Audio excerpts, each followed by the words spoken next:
यार पे सबसे पहले तो मैं एक बार बजाज फाइनेंस का इंटरडे चार्ट दिखाना चाहता हूँ स्क्रीन पर। ये इंटरडे चार्ट देखिए स्क्रीन का, और आप मुझे बताइए एक ऐसी मार्केट जो डे हाई पर बंद हो रही है, जहाँ पर एफआईआईस की बाइंग हो रही है, वहाँ पे इस तरीके का चार्ट देखकर आपको क्या समझ में आएगा?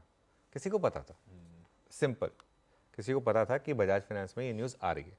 अच्छा, न्यूज़ अपने आप में कितनी बड़ी नेगेटिव या नहीं है, इसी में डिबेट चल रहा है। क्योंकि मैंने 3-4 रिपोर्ट पढ़ी थी, इसमें मैं अपना व्यू बिल्कुल नहीं ले रहा हूँ। हाँ। इसमें मैं जा रहा हूँ जो रिपोर्ट्स आई हैं उस पर। सब ने ये बोला है, बजाज फाइनेंस खुद कह रहा है कि इससे हमको ज़्यादा इम्पैक्ट नहीं आएगा, ठीक है। और उसके अलावा अगर आप देखें तो 2-3 जो रिपोर्ट आई हैं वो ये कह रही हैं कि इसमें खरीदारी की राय है। आप जेफरीज की अगर आप राय देखें तो जेफरीज कह रही है कि 9470 का टारगेट है। इनका ये मानना है कि ये जो इंस्टा लोन्स और ये जो EMI वाला जो कार्ड वाला लोन है, ये 5% है बजाज फाइनेंस का, और कुल डिसबर्समेंट में करीब करीब इंस्टा EMI की हिस्सेदारी सिर्फ 0.2% है।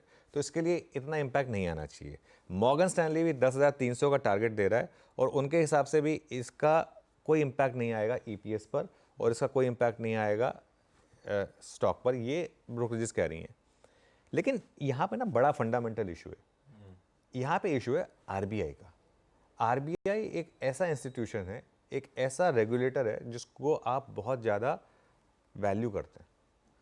RBI अगर किसी के अगेंस्ट एक्ट कर रहा है तो मतलब थोड़ा सा मार्केट डर जाता है। एक महीने में ये स्टॉक वैसे 10% गिर चुका है, शायद कुछ हद तक इस मार्केट को पता था।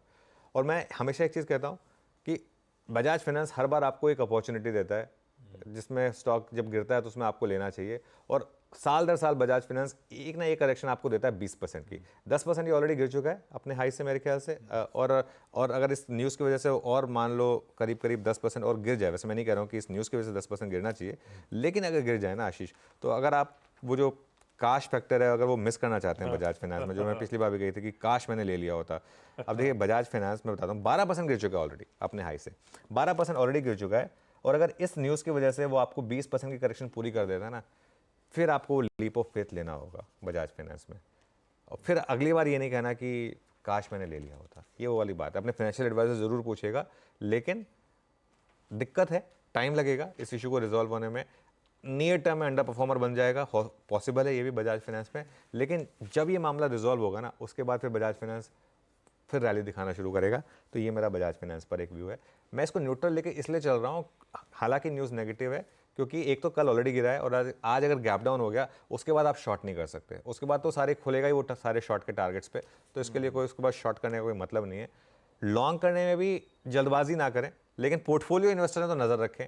और एक अप्रोच ये हो सकती है ना, यहाँ से आप SIP कर सकते हैं बजाज फाइनेंस में, अगले 1 महीने के लिए, 2 महीने के लिए, हर लोअर लेवल जो आपको मिले उसमें आप SIP कर सकते हैं, ऑब्वियसली अपने फाइनेंशियल एडवाइजर से पूछकर। दूसरा बड़ा स्टॉक जो आज मैं लेकर चल रहा हूँ वो हमने कल या परसों भी लिया था, ONGC के नंबर्स आए थे, और उसके बाद हमने एक उस पर पॉजिटिव व्यू लिया था। आज सुबह मॉर्गन स्टैनली की एक रिपोर्ट आई है, 216 का टारगेट है। जो थीसिस मेरा था वही मॉर्गन स्टैनली भी बोल रहा है बेसिकली।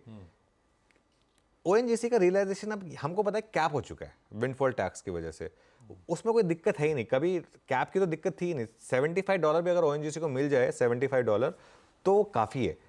अब फाइनली कैपेक्स करने को तैयार है ONGC, जो ONGC काफ़ी टाइम से नहीं कर पा रहा था, क्योंकि उसकी दिक्कत ये थी कि जब $75 क्रूड क्रॉस करता था तो उसको OMCs को सब्सिडी देनी पड़ती थी, जब $55 के नीचे क्रूड निकलता था तो उसका खुद का प्रॉफिट नहीं बनता था।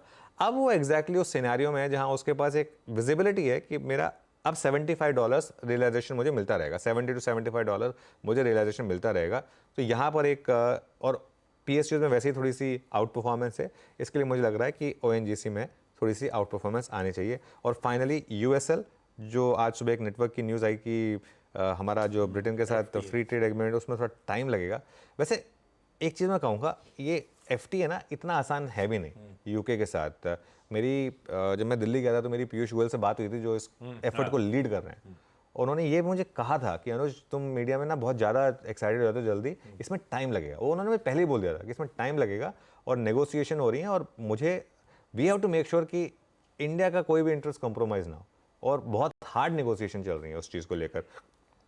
तो उसकी वजह थोड़ा सा नेगेटिविटी आएगी, लेकिन अगेन ये स्टॉक जो है ये एक अपने खुद की एक बुल मार्केट में, तो इसके लिए मैं इसको न्यूट्रल लेकर चल रहा हूँ कि खबर नेगेटिव है, लेकिन लोअर लेवल पे बाइंग पॉसिबल है। ठीक है, 3 हो गए आज बढ़िया वाले, बजाज फाइनेंस, ओएनजीसी और साथ साथ यूएसएल। ये हैं आज के बिग स्टॉक्स।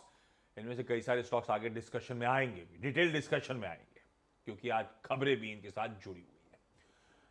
पैनल दिखाइए प्लीज। और